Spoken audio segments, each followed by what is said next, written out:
يا صباح الفل، اهلا بيكم فيديو جديد من اسلوب حياه. معاكم رشا. هعمل لكم بالظبط ريفيو عن العلب اللي نازله حاليا في شركه تبر وير. علب البيز لاين بتاعه التخزين، هي مشهوره قوي في التخزين. نازله بالوان الموف دلوقتي. من العلب الجميله قوي في التخزين. ميزتها ان هي مستطيله، فبتوفر معايا لو انا الظرف عندي صغيره، فالحاجه ينفع اكون بخزنها فوق بعض، ما تاخدش اي مساحه خالص. يعني ينفع احطهم بالطريقه دي فوق بعض باي شكل، مش بياخدوا اي مساحه عشان هم حجمهم مستطيل. الحاجه التانية، اول حاجه مقاساتهم 350 ملي، دي 800 ملي، لتر و250 لتر، و700 ملي. الاحجام دي ينفع استخدمها في كذا حاجه. ينفع احط فيهم البقوليات في البيت عندي، اي بقوليات، اي مكسرات، سواء جوز هند، زبيب، اي حاجات زي كده. اليميش بتاع رمضان احطه فيها.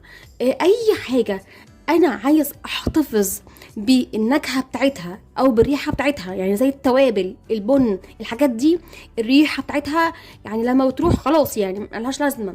لكن اي حاجه عايزه احتفظ بالنكهه بتاعتها او الطعم بتاعها، او انها ما تبوظش معايا، العلة دي ممتازه. ليه؟ ان هي الاحكام بتاعها رهيب. هي اول حاجه الغطا بتاعها فيه عباره عن رابر زي كاوتش كده، سيليكون. ده كل غطيان البيزلاين عموما. فالغطا ده بيدخل بيتعشق في العلبه نفسها، بيخليها لي محكمه جدا جدا. فما فيش اي حاجه خالص، تبقى الاحكام رهيب.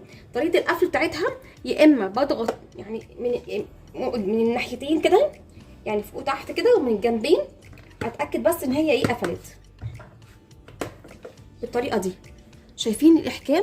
بتبقى محكمه بشكل رهيب جدا. فاي ريحه، اي طعم، اي نكهه هتقعد معاكي لاخر وقت. جميل جدا.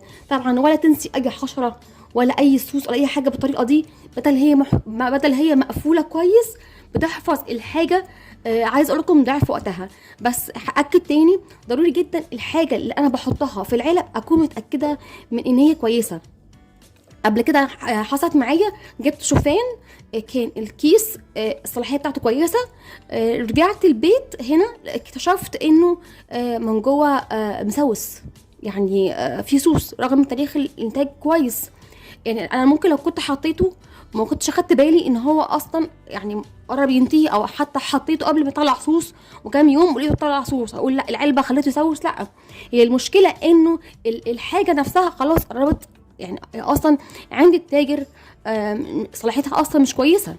فاهم اتاكد بس ان الحاجه لو صلاحيتها كويسه، الحاجه بتحتفظ، العلبه بتحتفظ بالحاجه وقت حلو جدا جدا. وهتتفاجئوا ان اللي مهما عدى مثلا معاها سنه ولا حاجه وفتحتوا العلبه، تلاقوا الريحه كانها لسه حاطينها، او النكهه موجوده. سواء توابل، اكتر حاجه في التوابل والبن البقوليات، ان هي اكتر حاجه بتسوس معانا وبتبوظ بسرعه، تحتفظ بيها حلو جدا. ينفع كمان استخدمها في السوائل. ممتازه في السوائل، ان انا احتفظ بيها بالسوائل. يعني لو عايزه احط اي عصير او اي سوائل معايا واخدها في اي حته، اكون مطمنه ان هي الاحكام بتاعها حلو جدا. كمان ينفع استخدمها جوه التلاجة وبره التلاجة. ينفع احط فيها اي حاجه، سواء اي حاجه عايزه احتفظ بيها، سوائل، اي حاجه جوه التلاجة، وينفع احتفظ بالحاجه بره التلاجة. حابه اكد بس على كام معلومه. اول حاجه العلب شفافه، فلو اي حاجه جواها انا من غير ما احط ممكن ليبل انا شايفه ايه اللي جواه هنا عشان هي شفافه. الحاجه التانية ان الغطا ما ينفعش لو انت عندك غسالة اطباق يكون بيدخل جوه غسالة اطباق. لا، الغطا بتاع كل علب البيزلاين ما يدخلش الغساله، ان مع السخونه الجامده بتاعت غسالة اطباق الكاوتش ده مع الوقت هتلاقيه لا باظ. فهي الغطيان بتاعت البيزلاين ما تدخلش غسالة الاطباق. الحاجه الثالثه طريقه القفل، يعني سواء انا هضغط من الناحيتين بالشكل ده، واجي الناحيه التانية اضغط برضو بالشكل ده، واتاكد ان هي قفلت من كل ناحيه. شايفي؟ لا ما قفلتش. اتاكد بس ان هي قفلت من كل النواحي.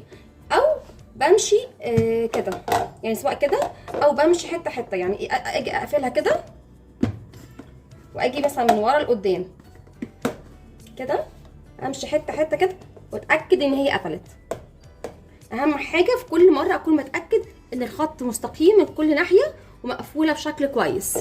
هي يعتبر من العلب المميزه جدا. استغلوا ان هي نازله في العروض، وكمان ينفع يكون يعني بزينها بشكل حلو واديها هديه لاي حد غالي عليا. من العلب القيمه العمليه جدا. اتمنى يكون الفيديو استفدتوا باي معلومه. لو اول مره تكونوا معايا في القناه ما تنسوش تفعلوا زر الجرس على الكل عشان يوصل لكم اي اشعار باي فيديو انا بنزله. ولو عجبكم الفيديو ما تنسوش لايك، واشوفكم فيديو جديد من اسلوب حياه. ربنا معاكم.